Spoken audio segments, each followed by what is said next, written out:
I'm Kaylee with the very special weather report. From up there to down here, everything is crazy. That might not be the most detailed forecast you've heard today, but it sounds pretty accurate coming from this little girl who's actually broadcasting a stark warning. If we don't listen to scientists, things are going to be even crazier when I grow up. It's not easy to top crazier in an age where Chick-fil-A is testing out pizzas, and this word, impossibly pronounced chumley, is in the headlines. But our mini meteorologist here is one of the weather kids, who is part of a new campaign from the World Meteorological Organization, the Weather Channel, and the United Nations Development Program that's bringing you all the news that Paul Simon needs all the way from the future. Let's look at the forecast for 2050.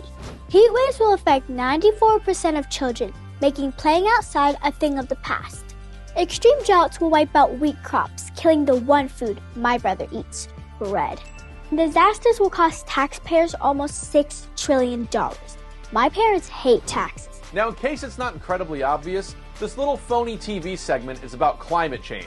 And it's being presented by a young person who's likely to have to live with the impacts of, say, a world where coffee tastes worse, which would be a bigger disaster than Miami going underwater. Of course, all of this is caused by a blanket of heat-trapping pollution in the atmosphere that we could just, not put up there. All of this comes on the heels of a new State of the Global Climate report put out by the World Meteorological Organization, which is part of the UN. They've issued a red alert over the off-the-charts in a bad way state of things, confirming 2023 was the hottest year on record and suggesting there's a high probability 2024 will hit high temperature records once again.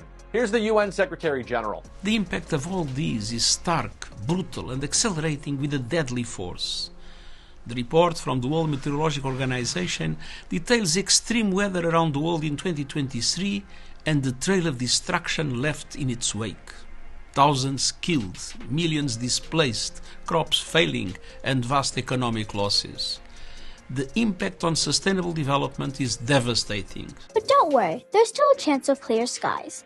Right now, clean energy systems are moving in from the east to the west, creating tons of cool jobs. And solar prices have dropped lower than oil and gas. That's right. The UN says there's a glimmer of hope in all of this, and that is renewable energy. They say last year, renewable capacity additions increased by nearly 50% since 2022, and state that renewables can help potentially achieve decarbonization targets. Going to the satellite, it looks like a high-pressure system of grown-ups could still move in and protect kids from an avalanche of really bad stuff. Some gusty political winds ahead, but they're no match for the power of Hurricane Felicia. That's my mom. That kid's mom aside, who brought rainfall and flooding to Hawaii before our meteorologist here was likely born, at the Weather Kids website, they also lay out their forecast of a possible 2050 if you promise to sign their pledge. I tried it out, and in the supposed day in the life from 2050, my kid will likely be living in what appears to be a very expensive Verbo, where they'll wake up in a warm home thanks to a heat pump, drive a borrowed electric car to give a presentation on solar panels that make farmers rich, buy some groceries, and then watch a local basketball game take place at a former power plant. While that's not exactly the type of future I'm capable of imagining, I personally picture a 2050 filled with robots keeping me lazy while I play on my iPhone 40. The UN and its weather kids want us to know that it's not too late to reverse the ongoing damage that's being caused by climate change. We'll keep you posted as we track if adults stop wasting time and fix this totally solvable problem. Because it's not just a weather report to us, it's our future.